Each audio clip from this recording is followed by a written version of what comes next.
Creed, and my favorite line of Auburn Creed is, "I believe in the human touch, which cultivates sympathy with my fellow men and mutual helpfulness and brings happiness for all." And essentially, to me, that is the goal of this clinic, is to serve others, and essentially service is the heart of the profession of pharmacy. So to think about the future and the future of being able to volunteer in this clinic is really exciting. It brings me a lot of joy to know that I go to a school that really values service and values giving back to the community.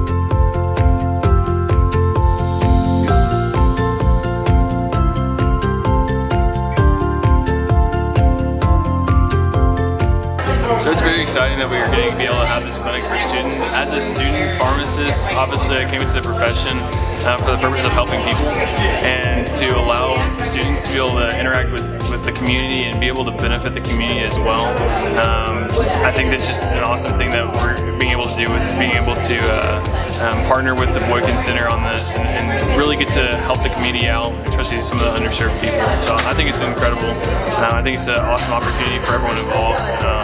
I see this as an opportunity of the Harrison School of Pharmacy to give back to the community, and I feel like we finally have the time and the place, and we have the students ready to do that, so I think that's what this means to me. One of the goals at Harrison School of Pharmacy is really trying to serve the underserved and rural health, and so this definitely meets the mission of both our school, our students, our faculty, all of that. So I think for us, this is ideal. It's near our campus, it's serving the community that's right around us and the people who need it most. So.